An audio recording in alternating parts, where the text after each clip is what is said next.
Good evening and welcome to CSPA News on Channel 4. I'm Margaret Combs. And I'm Juliana Brenner. First in bigger news, the oil slick in Santa Barbara. The slick is now believed to stretch more than 3 miles and was first spotted yesterday by kayakers. The new sighting comes 2 months after the May 19th spill, where more than 21,000 gallons of crude oil spilled into the ocean from a ruptured pipeline. The Coast Guard has said that beaches will remain open while it waits for lab results, which may determine where the oil came from. The slick is expected to require much less damage control than the spill in May, with the Coast Guard saying that the oily substance should disappear on its own. The greasy patches along the coast still have environmental activists and some residents worried, however. The slick was spotted off Goleta Beach in Santa Barbara County, near a platform owned by oil company Veneco, Inc. The company denied the platform's involvement in the slick, and the Coast Guard said it could be the result of a natural seepage. For the moment, county beaches and fishing piers are still open, and federal officials say there is no immediate risk to swimmers. Next in big news, will California pass any meaningful bill to help the drought-stricken state? Juliana has the story. Congress has been unable to agree on legislation since the drought began 4 years ago. Now, Senator Dianne Feinstein has filed a long-awaited legislative response to the water crisis. Feinstein's proposal would funnel $1.3 billion over the next 10 years to storage, desalination, and other projects. Her plan contrasts with one that would pump more water to San Joaquin Valley growers by rolling back environmental protections. However, these opposing sides could be brought together. Numerous lawmakers from both the Democratic and Republican parties have also introduced other measures that could become part of the mix. At this point, water experts have agreed that money is the bill's defining attribute. Feinstein, a Democrat known for deal-making and agribusiness connections, said she has no clue whether Republicans in the House would endorse her bill. Environmentalists are expected to approach Feinstein's bill warily, out of fear that the efforts to compromise may go too far in undermining species protections. Doug Obegi, an attorney for the Natural Resources Defense Council, said he wants to make sure that Feinstein upholds her pledge to leave the Endangered Species Act intact. He said it's hard to see the bill getting better from an environmental perspective through the current Congress. Now let's send it over to Ryan Hartnett with more details on the murder of an 8-year-old girl in Northern California. A 15-year-old boy from Santa Cruz will be tried as an adult with the murder and the death of an 8-year-old girl. Adrian Jerry Gonzalez faces 1 count of murder with the special circumstances that he kidnapped, sexually assaulted, and tied up 8-year-old Madison Middleton before killing her. If Gonzalez is convicted, he will face life in prison. Gonzalez is accused of luring Maddie to his apartment and then committing the crimes. Maddie was found dead in a dumpster just about 24 hours after she had been reported missing. Santa Cruz County District Attorney Jeffrey Rizal and other prosecutors looked at Gonzalez's age, his criminal record, and the nature of the crime and how it was committed, when they decided whether or not to charge Gonzalez as an adult. Gonzalez will make his first appearance in court today. There have been a series of deaths due to confrontations between African Americans and police, and yet another death has occurred in Cincinnati. Now to Kylie Ward with the story. A white University of Cincinnati police officer was indicted on Wednesday on the charge of murder of an unarmed black motorist near the campus. Officer Ray Tensing first pulled Sam DuBose over for a missing license plate, but DuBose wouldn't show his driver's license or get out of the vehicle. Tensing then shot him in the head. Hamilton County Prosecutor Joe Dieter released the video of the incident, captured by Tensing's body camera. The camera said, "He purposely killed him. He should never have been a police officer." After DuBose did not give his driver's license, Tensing asked him to unbuckle his seatbelt and began to open the car door. DuBose held the door shut, then suddenly a gunshot was heard. The car rolled away and quickly stopped at a nearby corner. Tensing claimed that he was dragged by the car and forced to shoot DuBose. The video proves otherwise. After the indictment was released, the university announced that Tensing had been fired. He now faces a maximum of life in prison. Samuel DuBose's mother, Audrey DuBose, said, "We want his memory to remain intact as a peaceful person, and he has thanked those who marched in his honor." Mayor John Cranley said, "We want the right thing to be done, the just thing to be done, and the fair thing to be done." And we now go to Sarah Barola for some international news in San Salvador. El Salvador street gangs are ravaging the capital city of San Salvador, forcing transportation to shut down citywide. Gang members have killed at least 9 transportation workers so far, and while random slayings come as no surprise in San Salvador, these attacks are no coincidence. This new wave of violence is a deliberate challenge to President Salvador Sanchez Cerrón's crackdown on violence. Gangs are demonstrating their power to sow discord and fear in the public, and so far, it's been working.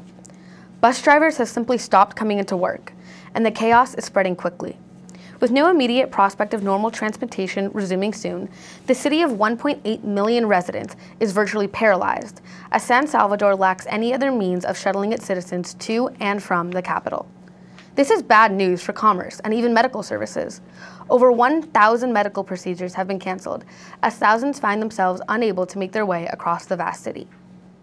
We all know that Boston floundered in their running for the 2024 Summer Olympics, but could it be brought to sunny Los Angeles, California? Catherine Liang has the details. Los Angeles, keep your fingers crossed because the 2024 Summer Olympics could be coming your way. The International Olympic Committee met in Malaysia this week to discuss. With the next 2 games taking place in Rio de Janeiro and Tokyo, the American Olympic Committee is wondering if the games will ever take place in the U.S. in 2024. Paris, Rome, Hamburg, and Budapest are putting up their bids as well. Toronto, Baku, and Azerbaijan could also be joining the race, but so far Paris has been a front-runner alongside Los Angeles. Both cities have hosted the Olympic Games before. It seems that the IOC leadership is really pushing for an American city to host around this time. They have also been criticized for choosing countries like Russia and China, where human rights are a major concern. However, the committee has also expressed concerns due to Boston's floundering campaign. Questions have been raised in regards to how have recent events damaged American reputation in the Olympic movement. Cost concerns of hosting the event have also been raised. The U.S. OC is persuading Mayor Marty Welsh to sign a contract that guarantees taxpayers' money to cover the costs. Even so, IOC President Thomas Bach is saying that the U.S. is one of the few countries that has the luxury of organizing the Olympic Games. The committee has not finalized their decision, but it seems like it's coming down to Los Angeles being in the lead. And now, with more about Los Angeles, is Brian Chong with Sports Segment. The Angels are currently closing up this Astros series at Houston. You can catch that game live on Fox Sports West. Matt Shoemaker is up against Houston's Scott Kazmir in hopes of reclaiming the #1 seed in the American League West. It's certainly been a deal or no deal situation in baseball lately, with reports circulating of a Dodgers 2-team trade getting shot down. Now the Dodgers are in talks of a 3-team trade involving Hector Olivera, Alex Wood, and Matt Latos. The move could set the stage up for a future trade involving Tigers' David Price. Either way, whatever happens, we're all ready for the freeway series between the Angels and Dodgers, beginning on Friday, 7 p.m. at the Dodgers Stadium. The Dodgers will try to extend their margin over the Giants, who came within a half game in the National League West standings. Clayton Kershaw is expected to make his return to the mound from a sore hip that kept him out of Wednesday's game. Coverage will be provided by Sportsnet LA and Fox Sports West. That's all for sports. Now let's go to the spotlight with Samira Sharif and Annie Lee. The famous Happy Birthday song is in the middle of a copyright feud. As it stands, it may be free to sing the song at your dinner table, but any public performance featuring the song just might cost you. For years, the song has made millions of dollars for its copyright owners. As of right now, Warner Music Group can charge anyone who wants to sing or play the song with intentions to profit from it, but possibly not for long. New evidence in a copyright lawsuit could end Warner's grip on the famous tune. Warner's attorneys insist they can prove the copyright belongs to their clients until its expiration in 2030. The issue with the case is whether the 1935 copyright is still valid or whether the original author let the tune be public as early as the 1920s. A little over 2 weeks ago, attorneys received proof that the song has been in the public domain with a 1922 songbook that published the tune and its lyrics without any copyright notice. Attorneys are prepared to argue that Warner knowingly hid the songbook. A Warner spokesman declined to comment on the accusation. Now to Annie Lee for an inside look at what's playing in the Hollywood Bowl. We have some breaking news from California's Central Coast. There's word of a disturbance at Cal Poly San Luis Obispo. Campus police say a group of journalism students and baseball players got into a food fight in the main campus cafeteria. 30 students were arrested, including all of the 23 students at the journalism workshop, with charges ranging from disturbing the peace or trespassing. No one was hurt. We'll have more in our news at 11 p.m. Now to entertainment. Spamalot, the decade-old Broadway sensation, hits the Hollywood Bowl this weekend. It's based largely on the 1975 movie cult hit, Monty Python and the Holy Grail. When it first came to Broadway, the show's joke about societal intolerance garnered many laughs. After the marriage of two male characters, one says to the other, "Just think, in 1,000 years, this will still be controversial." However, Eric Idle is now making changes to adjust the Tony-winning play to today's societal conventions. He says he'll change the punchline to something along the lines of, "Just think, in 1,000 years' time, this will be a rather old hat." That's not it, he says, but something like that. The acting company will have 10 days to prepare before opening the play at the Hollywood Bowl. Now, let's go to Genna Judge for business news. The California Coastal Commission has delayed their vote on whether to allow SeaWorld San Diego to build larger tanks for their killer whales. The plan was announced last year and would double the size of its killer whale environment. The Commission spokeswoman confirmed the agency has received 75,000 letters and emails in opposition to the project. Jared Goodman, a lawyer for People for the Ethical Treatment of Animals, says these conditions would do virtually nothing to improve the lives of the animals confined there. The Coastal Commission was scheduled to vote on the plan in August, but has delayed the vote until October. Dr. Paul Ponganis, research psychologist at Scripps Institution of Oceanography at UC San Diego, said the project would create new opportunities for researchers to conduct studies that would benefit killer whales. The opposition seems to be led by PETA, which on its website has a letter to the Commission that opponents can sign and send by clicking a button. The letter includes things such as, "Please deny SeaWorld the opportunity to build a bigger prison." On other news, Yahoo unveiled a live video texting app on Wednesday that allows users to video chat each other as their text appears on the top of the screen. The app is called Yahoo Live Tweet and was made for faster communication. Argun Sethi, Yahoo's senior director for project management, said in a blog post that while texting is quick and easy, you often might miss the meaning of a message.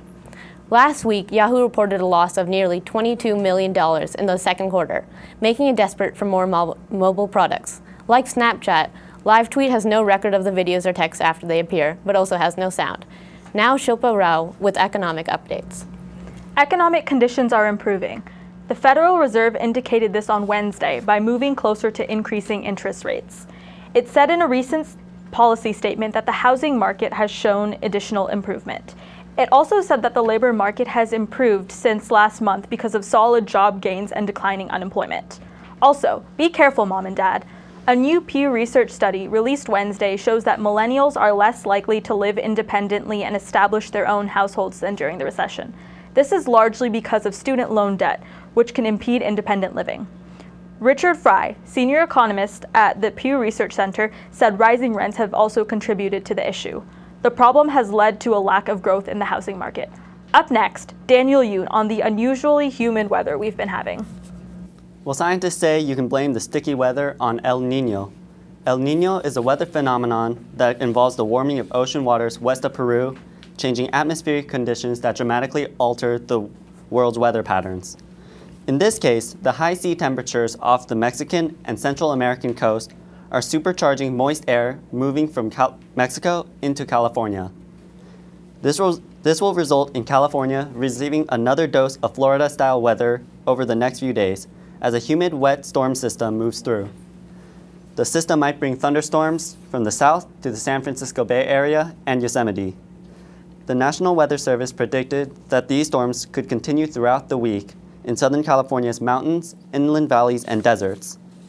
Areas hit by these storms can expect to see intense rainfall, erratic winds, and even lightning strikes, especially around late afternoon.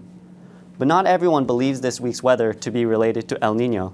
Daniel Swain, a climate scientist at Stanford University, called these storms fairly run-of-the-mill. He does warn that another hurricane like Dolores could hit Southern California again before the end of October due to El Niño. Back to you, Juliana. Finally, the NBC show America's Got Talent bounced back to the top of primetime TV ratings this week. Its most recent episode averaged 10.5 million viewers, putting the show above ABC's Celebrity Family Feud. This has been CSPA News on Channel 4. Thank you and good night.